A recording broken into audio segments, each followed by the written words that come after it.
On behalf of the Valero Alamo Bowl, welcome to today's press conference. We're here in San Antonio at the Club at Santerre. This is where we're hosting our Security Service Insurance Golf Classic. Proceeds from today's event benefit the Valero Alamo scholarship programs. This year, the bowl will help fund over $1 million in scholarship awards, the number one total among all the bowls, and it'll be winners at every high school and university in San Antonio. For today's press conference, we have Valero Alamo Bowl President and CEO Derek Fox, representing our title sponsor, Senior Vice President Gary Simmons. We have also our chairman, Brad Barron, and we're happy to welcome the two head coaches, Kyle Whittingham, head coach of University of Utah, and Tom Herman, head coach of the University of Texas. Brad, could you start? You bet. Thanks, Rick. I want to thank everybody for joining us here today for the Security Service Insurance Golf Classic. This event kicks off a month of a series-long events culminating with the 2019 Valero Alamo Bowl between two great teams, Utah and Texas. This year is our first New Year's Eve game in about 25 years since we started the bowl. Like 1993, 1994 were the last times we had a New Year's game, and we're very excited about it. It's going to be a fantastic way to wrap up 2019. The Alamo Bowl has been fortunate to have amazing community support since its inception, and Valero has been a big part of the support of the bowl since the very beginning. With Valero support, Derek and his team have made the Valero Alamo Bowl the #1 bowl game outside the CFP in the Big 12 and the Pac-12. In 2007, Valero upped their commitment and became our title sponsor. And over the last 12 years, we've been able to consistently increase our team payouts, again, making us one of the top bowls and able to bring a fantastic matchup like this one to San Antonio. So we're excited, with the help of Valero, ESPN, and our partner conferences, that we will remain the #1 game outside the CFP. So with us this morning is Gary Simmons. Gary is Senior Vice President of Valero Energy. So I want to thank Gary. I want to thank Valero for their continued support. And I'll turn it over to Gary to say a few words. Well, thanks, Brad. It truly is our pleasure. Valero's had a proud, long-standing relationship with the Alamo Bowl. Both Valero and the Alamo Bowl are committed to supporting opportunities for higher education while providing a strong economic boost to the city of San Antonio. We know that millions will be tuned in to ESPN to see all the excitement that happens inside the Alamo Dome on game day, but it'll be equally rewarding to see our city that's already vibrant become even more alive during bowl week, especially with the New Year's Eve game. So I want to thank everyone who contributes to the success of the Valero Alamo Bowl each year. We're certainly thrilled to be a part of this must-see matchup between Utah and Texas, and eager to show the teams and their fans everything that makes a bowl trip to San Antonio so special. So with that, I'll turn it over to Derek to introduce our coaches. Great. Thank you again, Gary, for your support. And we cannot overstate how much Valero has fueled our growth to the benefit of both our community and our game. So again, Valero, thank you very much for your support. Our improved selection rights gives us the opportunity to host teams that excite local supporters, drive visitation, and turn on TV sets. We're fortunate to have a great run of fantastic finishes, so no pressures, coaches. Since 2005, the Valero Alamo Bowl has hosted 11 games where the outcome hasn't been decided until the final minutes, highlighted by the 2-point margin of the games of our last 2 games. The common denominator in all this, in highly competitive games, is outstanding head coaches. And given the bowl records of these two coaches, this year's matchup is no different. On behalf of the Valero Alamo Bowl, I'd like to welcome Coach Whittingham and Coach Herman to San Antonio. Congratulations to both of you on successful seasons, and we appreciate you bringing your teams and your fan bases both to San Antonio. So first, I'd like to introduce Utah head coach Kyle Whittingham. In Coach Whittingham's 15th year leading the Utes, they finished the regular season as the Pac-12 South champions with an 11-1 record, earning him the Pac-12 Coach of the Year honors. A win in the Valero Alamo Bowl would give the Utes their highest win total since 2008, when they went 13-0 and were Sugar Bowl champions. Coach Whittingham boasts the second best bowl winning percentage in NCAA history at 84% with a record of 11-2. So Coach Whittingham, on behalf of the Valero Alamo Bowl, we're thrilled to have you and welcome the Utes to San Antonio. I'll turn it over to you for an opening statement. Okay, well, appreciate that, and our team is absolutely excited to be playing in this game. You know, we've heard nothing but great things about the bowl experience here and the way you're treated and the hospitality, and so you know, we're going to be looking forward to the opportunity.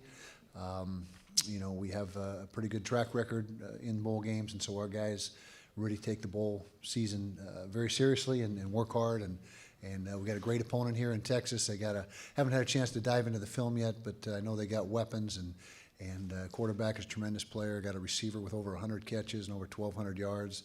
You know, played a played LSU to a one-score ball game, Oklahoma to a one-score ball game, so we know we got an absolute challenge on our hands. But our guys will be excited and ready, and we can't wait to get down here. We're coming down the Christmas Day Eve and spend a week down here, so we're looking forward to it. Awesome. We look forward to that.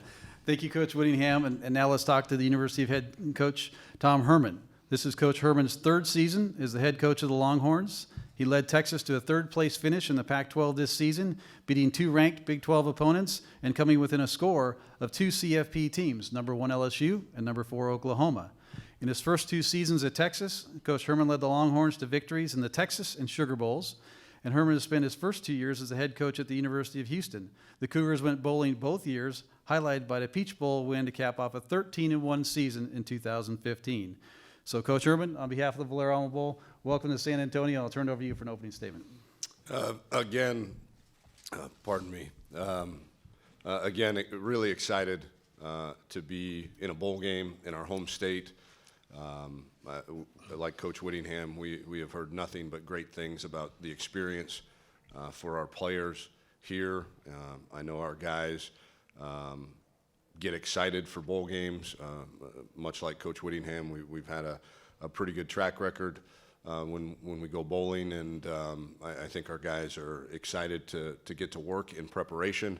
You don't win 11 games by accident. Coach Whittingham's an excellent coach. He's got a great staff and really good players, and as he said, on the road recruiting, you don't have a whole lot of time to dive into the film, but I do know that he's got a tremendous rushing attack on offense, and his defense, like every other year it seems, is very physical, very aggressive, and very good at defending the run, and very good at playing man coverage. So we've got a big-time challenge on our hand, but beyond the game, we are extremely excited to be in San Antonio. I know it's going to be very convenient for our fans to come cheer us on, and I know our players will certainly enjoy the experience down here for the 6-7 days that we're down here. Great. For media that are on site today, please do raise hand, announce your name and affiliation. We'll bring a mic holder over, and you can ask. If you're on the call, it is 01, and if you're on social media, we'll be taking some questions using hashtag Valero Alamo Bowl. Do we have a first question for either of the coaches? Front left. Yeah, Brian Davis from the Austin American Statesman. Both of you guys have great quarterbacks. Maybe could both of you talk about each one of your guys and what they bring to this game? Go ahead. Yeah, I mean, I think Sam Ellinger is certainly the gas that makes our engine go, not just offensively, but as a team. Phenomenal leader. He's a 3.8 GPA student in the Macomb School of Business, and already part of a startup business. So he's, as I like to say, a marry your daughter kind of kid. And we go as he goes. And he's had a tremendous season. As I've said, I think he finished 6th in the country in passing yards this season. Obviously, we've got some talent around him at receiver, but he's much more to our team than just a guy who throws the football and hands it off. He's the heart and soul of who we are, and is really a daily embodiment of our culture and how we do things.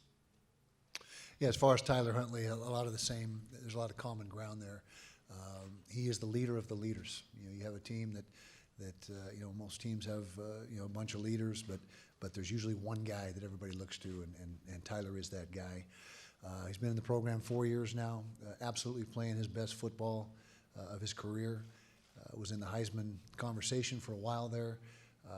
Tremendous completion percentage, 75% completion percentage. Only threw 2 picks during the regular season. Unfortunately, we had a couple in the championship game, but he's a guy that is a fanatical preparer for a football game. It never stops. We're 8 minutes out from kickoff, and he's in the locker room in his book taking notes and jotting things down, and just a relentless preparer. He's a competitive kid and a tough kid. He went through a stretch mid-season where I'm going to tell you, most people would not have played, missed 2 or 3 weeks. He didn't miss a snap and just kept continuing to battle. And so he's meant so much to us. And very, very rarely do you find a good football team that doesn't have really good quarterback play, and we're fortunate to have had that from Tyler this season. Question on the front. Question for both coaches. Anwar Richardson from Orange Bloods. Coach, you guys both have had success in the postseason, especially in bowl games. How do you guys balance letting the young men have fun and enjoy themselves while in a new city, but this also being a road trip and a business trip for them also? Well, that's the operative word, is balance, and you got to make it a good experience for them. It can't be all just drudgery and beating them into the ground. And so you've got to be able to strike that balance and make it a good experience for them. We have a tradition at Utah. The bowl season is very important to our guys, that it almost self-perpetuates, from year to year, because the next group doesn't want to be the group that let the previous groups down in bowl play. And so it's not hard at all to get our guys excited about playing in a bowl. But you're exactly right. It's got to be, there's a time for football and a time to work hard and practice, but there's also a time to have a lot of fun and let it be a great experience for them. And I think the same thing is true.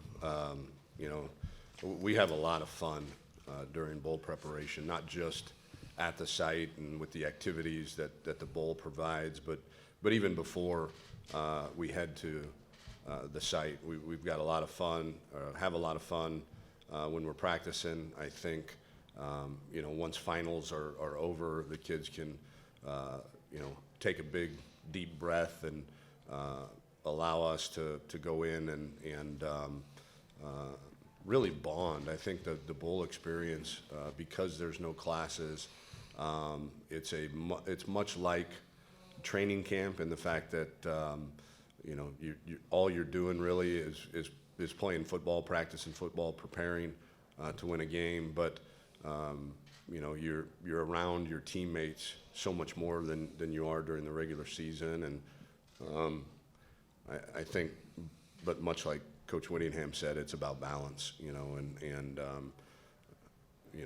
we're trying to win a football game too, but I do think, the motivation a lot of times also is twofold. One is for the senior class, and to make sure that they go out their last game as a Texas Longhorn victorious, but also to propel some of those younger guys into the off season and have some positivity as you head into winter conditioning. Chip, you still have a question? She'll come up. Chip Brown of Horns 24/7. Kyle, can you talk about what Morgan Scalli means to your team as a player there, and I think he's grown up there as a coach. See y'all released that he's got a new deal. And then for Tom, just what the message has been to your current roster and the feedback back from them since you made the decision to replace both coordinators. Yeah, well, I can't say enough good things about Morgan Scalli. He's, when he was a player here, just a fierce competitor. We were in the Mountain West Conference at the time. He was the Defensive Player of the Year, MVP of the Sugar Bowl. I believe it was not the Sugar Bowl, the Fiesta Bowl. And just a competitive spirit and a competitive fire that's second to none. And that transformed and translated to his coaching career. He's, for a lot of years, he's been really the face of Utah football. I mean, he's a homegrown guy right there from Salt Lake City. Immediately after he finished playing, we hired him on the staff in a role that was, he wasn't a full-time coach, but he was on the staff and working with the program. As soon as I had the opportunity and the opening on the staff to hire him full-time, we did so. And his coaching, just the progress that he's made and where he is right now. He's been our coordinator for 4 years. He gets exponentially better every single year. And this year, the defense he was able to coach and put on the field was tremendous. I mean, the top 10 in virtually every defensive category. And so to be able to get him locked up for the long term contractually, and Utah's where he wants to be. And so we're elated that, and grateful to our administration for making that move and putting the contract in place, and that'll keep him in Utah for hopefully a lot of years. Yeah, and you asked about the team and the players. I think there was a little bit of balance between accountability, especially on the defensive side. They all love Coach Orlando, as do I and my family, and we always will. And so the players, there was a lot of them that felt like they had let him down. But at the same time, I think there's a lot of positivity, a lot of excitement about what the future can hold. I think they all know that, especially on the defensive side of the ball, that the level of play consistently was not to the standard of the University of Texas, and that it needs to improve. And I think they were very appreciative of myself and our administration for addressing that fact, and making sure that we play better and produce at a much higher level on that side of the ball. Question in the back. Chris Tavares with KXA News in Austin. Two questions. Tom, one just for you. The coaching changes, how have you seen that play out on the recruiting trail, and how are you feeling with the national early period starting on Wednesday? And then for both of you, you're both Urban Meyer proteges. What are you seeing in the other from your time working under Urban Meyer? Yeah, the recruiting trail has been great. Our class is extremely solid, and really it's a much simpler discussion with recruits than I think people realize. Assistant coaches want to be coordinators, and coordinators want to be head coaches, and to think that you're going to play for the same position coach and or coordinator for your entire career, that's pretty rare. And so the trust has to be in myself as the leader of the organization, the strength staff, and then really all of the other reasons why you commit to a place like the University of Texas. You commit to Texas to get an elite education, one of the top public schools in the entire country, to lay some roots in the #1 city in America, in Austin, Texas, and to develop a network of very powerful people that can provide opportunities for you once you're done playing football. And to the Coach Meyer question, obviously, from what I've heard of Coach Whittingham's program, and what the very little I've seen, certainly the physicality element is one that stands out. I know that we pride ourselves in being physical, and I'm sure he does too. And I know in my time with Coach Meyer, that was certainly a big point of emphasis too. But I'm sure over the 7 days when we're together, we'll probably have a lot of stories that we can share. But tremendously thankful to Coach Meyer for his mentorship and the opportunity he gave me at Ohio State, and I'm sure Coach Whittingham feels the same. Yeah, as far as Urban, taking back to 2002, we had a coaching change. I was on the staff at Utah. We had a coaching change. Coach Ron McBride, who had been there several years, was let go. I felt like I was the next guy. I was ready for it. And when Urban got hired, I was disappointed because I thought, like I said, I was prepared to take that on. As it turned out, it was the best thing that ever happened to me. Just to be able to work for Urban for those 2 years, he retained me as the coordinator, was invaluable to my development as a coach. His meticulous approach, his detailed, just everything that goes into running a football program on a daily basis was I was able to observe that and work through that. And so, like I said, 2 years later, I was a much better coach than when before Urban got there, and continue to stay close friends with Urban. To this day, we talk every couple of weeks. But again, can't express enough gratitude for what I learned during that course of that 2 years, and it was a huge benefit to my career. We'll take a call now from the conference call. Josh Newman, Salt Lake Tribune, can you confirm your name and affiliation and direct your question to either of the coaches, please? Hey, good morning. Josh Newman from the Salt Lake Tribune. Kyle, I know that you've already addressed this morning about whether or not players have come to you talking about maybe skipping the bowl game.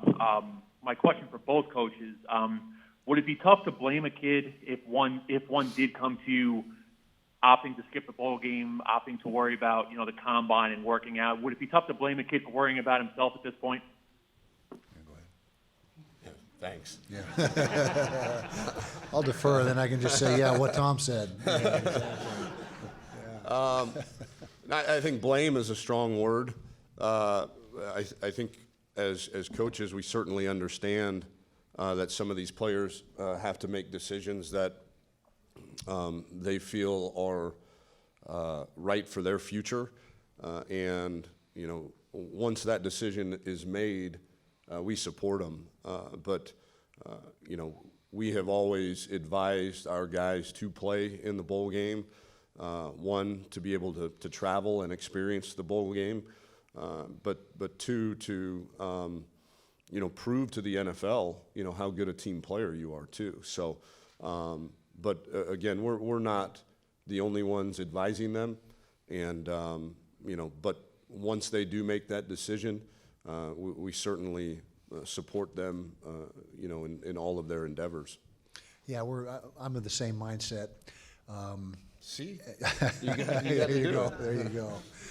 And it depends, a lot. If the kid's a first 5 picks or a first 10 picks, that's different than maybe you're a second or third rounder. So each individual situation has to be weighed separately and judged separately. But I'm of the same opinion that it's a different day and age. First of all, I mean, this wasn't even a topic a few years back, and so things have really changed.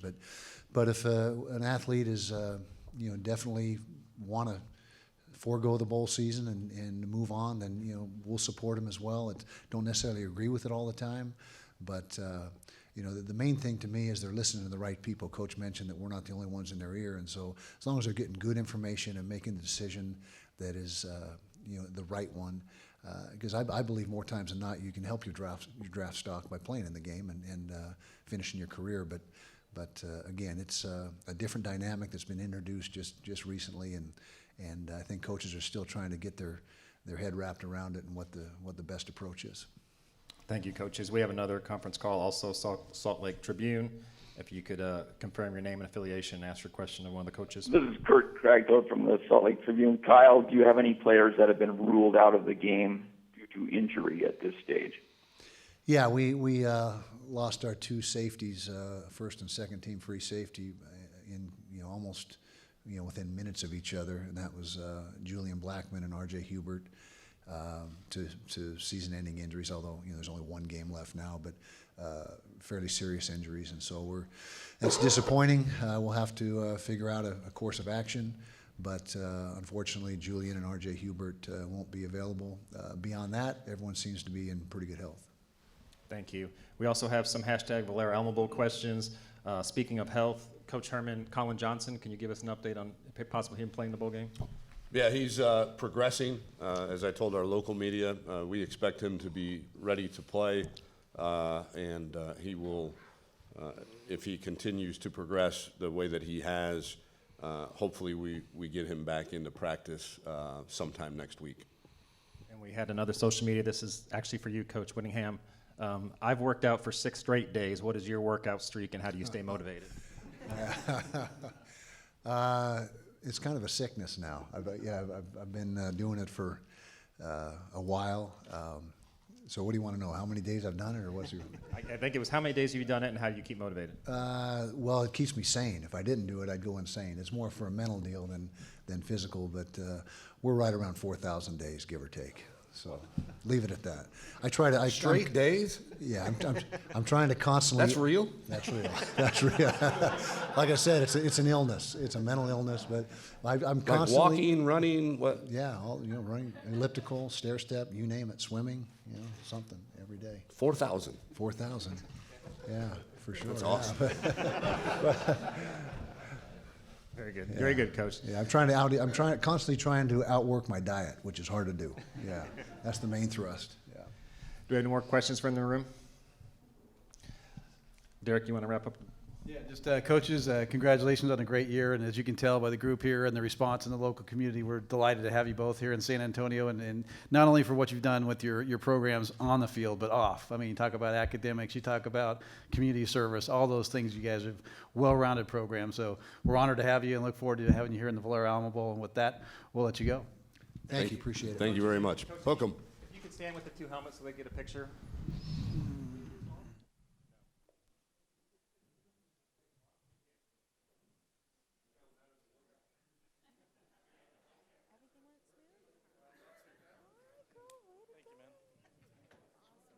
I'm going to give this back to Lance real quick if I could.